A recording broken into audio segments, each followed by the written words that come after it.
First line நேயர்களுக்கு வணக்கம். நம்ம இப்போ என்ன பார்க்க போகிறோம்னா, ஈரான் அப்டேட்டில் தரைப்போர் அமெரிக்காவுக்கும் ஈரானுக்கும் தரைப்போர் துவங்க போகுது அப்படின்னு நம்ம பார்க்க போகிறோம். இது என்ன தரைப்போர்? ஏற்கனவே ராக்கெட் வச்சு ஆள் இல்லாமல் அடிச்சுட்டு இருக்காங்க. ஏவுகணைகளை வீசி கொண்டு போது தான் வீரர்களுக்கு பாதிப்பு வராது. இந்த 2 நாடாக இருந்தாலும் சரி, அவர்களுடைய நாட்டு வீரர்களுக்கு நேரடியாக யுத்தம் செய்யும்போது உயிரிழப்புகள் ஜாஸ்தியாக இருக்கும்.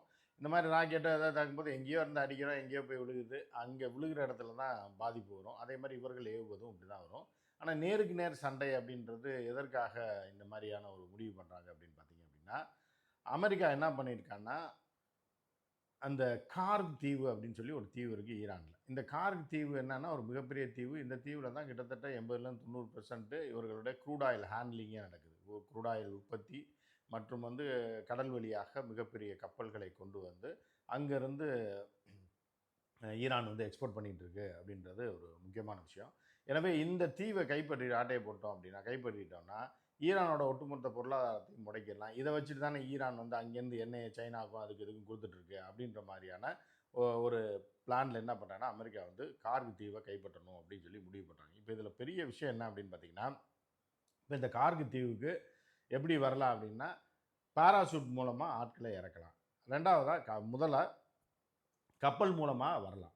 ஸோ கப்பல் மூலமாக வந்தால் மரண அடி விழுகுன்றது அமெரிக்காவுக்கு தெரியும். எனவே என்ன பண்ணுறாங்கன்னா, போன வாரம் பாராஷூட் மூலமாக வீரர்களை உள்ளே இறக்குறாங்க. எங்கன்னா கார்க் தீவுக்குள்ளே இறக்குறாங்க.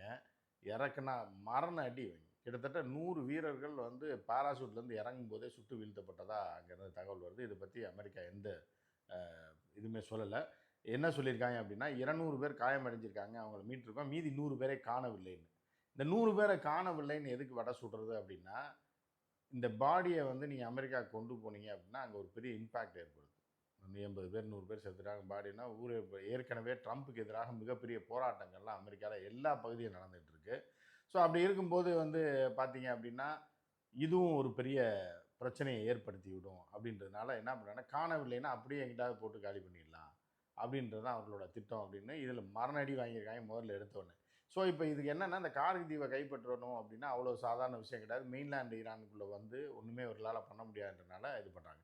இதுக்கிடையில் என்ன பண்ணியிருக்காங்கன்னா, உலகம் முழுவதும் உள்ள போர் எக்ஸ்போர்ட்ஸ் என்ன சொல்கிறாங்க அப்படின்னா, ஈரான்கிட்ட தரைப்படையை வைத்து மோதி வெற்றி பெறவே முடியாது அமெரிக்கானால்.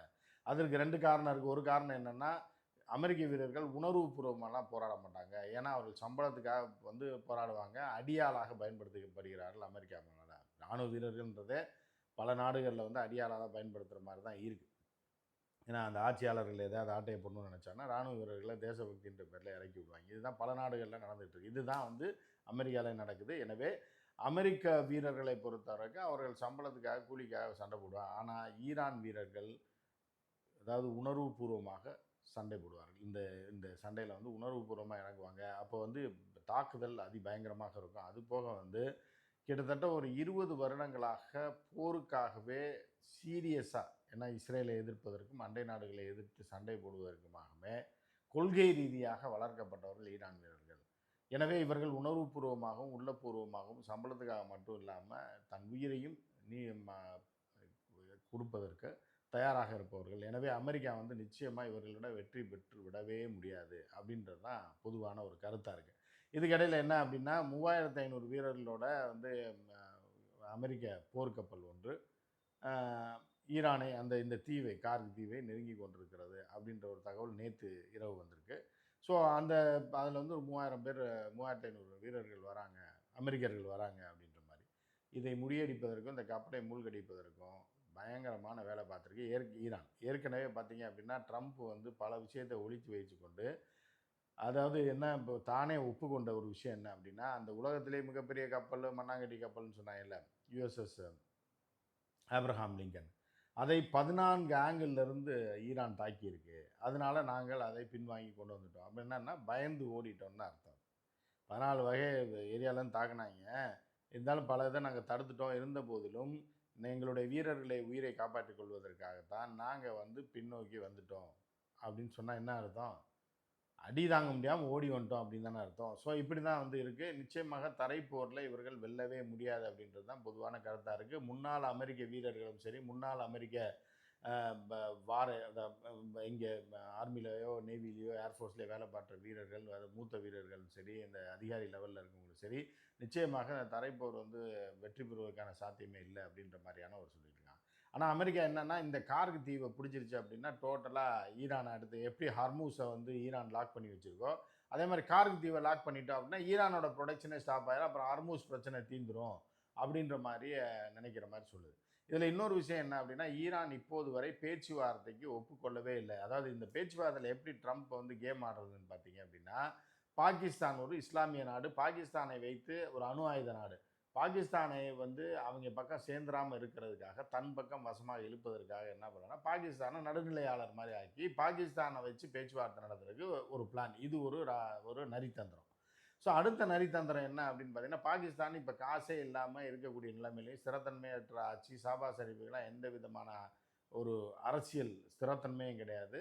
ஸோ அது போன்ற ஆட்கள் வந்து சம்பாதிக்கணுன்றதுக்காக தான் இறங்கி களத்தில் வந்து அடித்து காலி பண்ணிட்டு இருக்கவனுக்கு ஒரு மரியாதையை கொடுத்து, நீ வந்து நடுநிலையாளன், ஒரு மோசமான ஒரு நாடு, வறுமையில் சிக்கி தவிக்கக்கூடிய பாகிஸ்தானை ஒரு பெரிய நாடு, வல்லரசு நாட்டுக்கு இணையாக காமிச்சு அவர்களை வைத்து பேச்சுவார்த்தை நடத்துகிற மாதிரி அடித்தோம் அப்படின்னா ஈரானை வந்து அவர்கள் எளிதாக அணுக முடியும் அப்படின்ற மாதிரி பாகிஸ்தானுக்கு பேச்சுவார்த்தை நடத்த சொல்லி பாகிஸ்தானுக்கு அமெரிக்கா உத்தரவிட்டிருக்கிறது.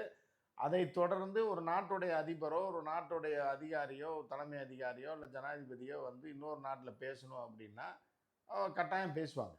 அது எந்த நாடாக இருந்தாலும் பேசுவாங்க. அப்படி பேசுவதை வைத்து பேச்சுவார்த்தை போய் கொண்டிருக்குது.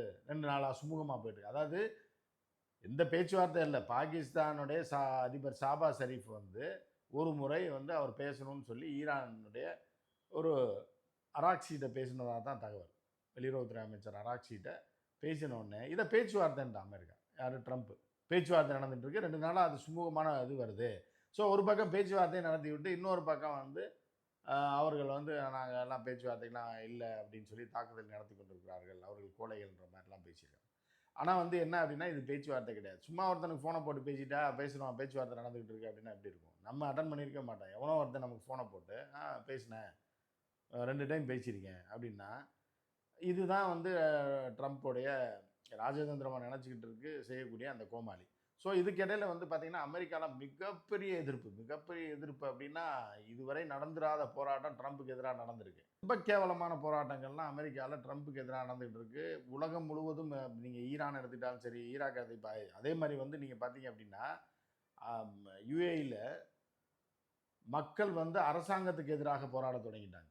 நீ வந்து ஈரானை சப்போர்ட் பண்ணி, நீ வந்து அமெரிக்கா கைக்கூலியா, நீ எதுக்கு நாங்கள் வந்து நீ நீ இந்த நாட்டுக்கு மன்னரா இல்லை அமெரிக்கா கைக்கூலியா அப்படின்னு சொல்லி அவர்கள் மிகப்பெரிய அளவில் மன்னர்களுக்கு எதிராக போராட்டத்தை துவங்கி இருக்கிறார்கள். குறிப்பாக பஹ்ரைன்லலாம் நேற்று பயங்கரமான தீ வைப்பு, டயருக்கு தீ வச்சு மிகப்பெரிய அளவில் போராட்டத்தை செய்திருக்கிறார்கள் ஊர் மக்கள். ஸோ இப்போ எப்படி அப்படின்னு பார்த்தீங்கன்னா, யுஏஇயாக இருந்தாலும் சரி, இப்போ இந்த இதாக இருந்தாலும் சரி, துபாயாக இருந்தாலும் சரி, ரசல் கைமா இந்த மாதிரி யுஏஇயில் இருக்கக்கூடிய எந்த பகுதியாக இருந்தாலும் சரி, அதே மாதிரி பல்வேறு பகுதிகளில் துபாயை தவிர, ஏன்னா துபாயில் அந்த மாதிரி போராட்டம் பண்ணுறதுக்குலாம் ஆள் கிடையாது, தொழிலாளர்கள் இல்லை, மக்கள் வந்து எல்லாம் நல்லா தின்னு கொழுத்து போயிருக்கனால அந்த போராட்டம் இல்லை. மித்த பகுதியில் பூராமே ஈரானுக்கு ஆதரவாகவும் அமெரிக்காவுக்கு எதிராகவும் பொதுமக்கள் போராடி வருகிறார்கள். இந்த நாடுகள் எல்லாம் ஷியா சன்னி பிரச்சனைலாம் மறந்து என்ன பண்ணுறாங்கன்னா, மக்கள் வந்து ஈரான் அரசாங்கத்தோடு இருக்காங்க, அரசாங்கம் வந்து அமெரிக்கா அரசாங்கத்தோடு இருக்குது அப்படின்னு. ஏன்னா அதுக்கு காரணம் என்னன்னா, இவர்கள் வாழணும், தலைமை பொறுப்பில் இருப்பவர்கள் கொல்லப்பட்டு விடக்கூடாது, அரசாங்கம் நீடிக்கணும், இல்லைன்னா அமெரிக்காக்கார ஆளை வச்சு கவுத்தி விட்டுருவான், நம்மளை அழிச்சிடுவான், எண்ணெய் எக்ஸ்போர்ட் இது பண்ண மாட்டான், நம்மளை தூக்கிடுவான், நம்ம சின்ன நாடு, நம்மகிட்ட எந்த துப்பாக்கி கூட கிடையாது, எல்லாமே ஓசியில் வாங்கி கடன் வாங்கி இல்லை காசு கொடுத்து வாங்கி வச்சுருப்போம், நம்மளை ஈஸியாக வீழ்த்தி விடுவார்கள், நம்ம வாழணுன்னா அமெரிக்கா வால் பிடித்தா தான் வாழ முடியும் அப்படின்றது தான் யுஏஇயில் இருக்க பெரும்பான்மையான மன்னர்களுடைய ஒரு இது வாழ்வியல் முறை. அதே மாதிரி சவுதி மன்னர்லாம் அசிங்கமாக பேசிக்க யார் ட்ரம்ப் நேற்று ரொம்ப கேவலமான ஒரு வார்த்தையில் சவுதி மன்னரை விமர்சிச்சிருக்காங்க. ஏன்னா ட்ரம்ப் பேசுகிறது எல்லாமே ஒரு சராசரி மனிதன் பேசுவதில் ஒரு அறிவுசார் மனிதன் பேசுவது மாதிரி இருக்காது. ஒரு அதிபர், அமெரிக்கா ஒரு சூப்பர் பவர் அப்படின்னு சொல்லக்கூடிய ஒரு நாட்டுடைய அதிபர் பேசுகிற மாதிரியே இருக்காது. எல்லாமே ரொம்ப கேவலமாக இருக்கும், நம்பகத்தன்மையற்றதாக இருக்கும், கேடுகட்ட வகையில் இருக்கும். இதை தான் ஈரான் சொல்லியிருக்கு. இப்போ ட்ரம்ப்பெல்லாம் நாங்கள் நம்புகிற மாதிரியே இல்லை, ட்ரம்ப்புடைய பேச்செல்லாம் வந்து எந்த கணக்கில் சேர்க்குறதுன்னே தெரில அப்படின்ற மாதிரி தான். அதை பற்றி நாங்கள் கவலைப்படவும் இல்லை. இந்த போரை தொடர்ந்து கொண்டிருக்கிறோம், இது தொடர்ந்து தான் இருக்கும் அப்படின்றத அவர்கள் சொல்லியிருக்காங்க. எனவே இந்த தரைப்போர் தொடங்குச்சுன்னா வேற மாதிரி இருக்கும். இதில் இன்னொரு விஷயம் என்ன அப்படின்னு பார்த்தீங்க அப்படின்னா, இஸ்ரேல் வந்து என்ன பண்ணுறாங்கன்னா, அவங்க நாட்டு மக்களை பூரா கிரீஸ் நாட்டுக்கு உள்ள ஒரு ஆள் இல்லாத தீவை விலைக்கு வாங்கி அங்கே அங்கே வந்து இந்த யூதர்களை பூராமே கொண்டு போகிறதுக்கு பிளான் பண்ணுறான். யார் யார் வரீங்களோ நீங்கள் அங்கே வந்துருங்க அப்படின்னு. எதற்காக அப்படின்னு பார்த்தீங்கன்னா, அந்த கிரீஸ் வரைக்கும் தாக்குதல் நடத்துவதற்கான ஏவுகணைகள் யார்கிட்ட இல்லை, ஈரான்கிட்ட இல்லை அப்படின்ற மாதிரியான ஒரு தூரத்தில் ஒரு தீவை விலை கொடுத்து வாங்கி இந்த மக்களெல்லாம் கொண்டு போய் வச்சுட்டான். எப்படி வந்து இந்த பலன் மாறுது பாருங்க. ஒரு வருஷத்துக்கு முன்னாடி என்ன பிளான் பண்ணுறாங்க அப்படின்னா, காசா மக்களெல்லாம் ஆப்பிரிக்காவில் ஒரு இடத்த வாங்கி அங்கே கொண்டு போய் இவர்களை பூராத்தையும் உயிர் பிழைக்கணும்னு அங்கே ஓடி போயிருன்னு சொல்லி இவங்க ஒட்டு மொத்தமாக அந்த மக்களை பூரா அந்த ஆப்பிரிக்க நாட்டுக்கு கடத்திட்டு அப்படியே இஸ்ரேலில் காசாவை கைப்பற்றி பாலஸ்தீனத்தை முழுவதுமாக கைப்பற்றி ஆக்கிரமித்து அங்கே வந்து நாங்கள் அமெரிக்காவும் இஸ்ரேலும் பங்கு போட்டு அதை வந்து டெவலப் பண்ணிவிட்டு அவர்களுடைய கட்டுப்பாட்டில் அதை வைத்து திருப்பி வான்ற மாதிரி ஒரு 7 வருஷம் 8 வருஷம் ஆகும் அப்படின்னு ஒரு கதையை விட்டாங்க பாருங்கள். இப்போ யாருக்கு நிலைமை அப்படி ஆயிடுச்சு? இஸ்ரேலுக்கே அப்படி ஒரு நிலைமையாச்சு. தன்னுடைய மக்களை வந்து நாடு கடத்தி எங்கேயாவது ஒரு தீவை வாங்கி இவர்களை பூரா வந்து சொந்த மண்ணை விட்டு கடத்தி கொண்டு போய் எங்கேயோ வச்சு இந்த போரை நடத்தணும்னு பிளான் பண்ணுறாங்க. ஸோ இதுக்கு இன்னொரு காரணமும் இருக்குது. என்ன அப்படின்னு பார்த்தீங்கன்னா, அணு ஆயுதத்தை பயன்படுத்துவதற்கு. ஏன்னா அவன் தோல்வியை வந்து ஜீரணிக்க முடியாமல் என்ன பண்ணுறான்னா, அமெரிக்கா இஸ்ரேலை வைத்து அணு ஆயுதத்தை தூக்கி ஈரான் மேலே போட்டு பதிலுக்கு ஈரான் அணு ஆயுதத்தை பயன்படுத்தினால் நம்ம மக்களை அப்புறம் அங்கே ஷிஃப்ட் பண்ணிட்டோம் அப்படின்னா பிரச்சனை இல்லாமல் போயிடும் இப்படின்னு அதுக்கப்புறம் எல்லாம் முடிஞ்சதுக்கப்புறம் நம்ம திருப்பி வருவோன்ற ஒரு கொடூரமான பிளானையும் அவன் வச்சுருக்கான். அப்படின்றது தான் அந்த மக்களை நாடு கடத்தி கிரீஸ் பகுதிக்கு கொண்டு போகிறதுக்கு அவன் திட்டம் போட்டுட்ருக்கிறதுக்கான காரணம் அப்படின்னு சொல்லப்படுது. ஸோ இந்த போரில் அடுத்து என்னென்ன நடக்குது, என்ன நடக்க போகுது. ஆனால் இன்று வரை அமெரிக்கா படுதோல்வி அடைந்து கேவலமான ஒரு நிலையில் தான் இருக்குது அப்படின்றத நம்ம பார்க்கணும். அடுத்தடுத்து என்ன டெவலப்மெண்ட் வருதுன்னு பார்ப்போம். மற்றும் ஒரு நிகழ்ச்சியை சந்திப்போம். நன்றி, வணக்கம்.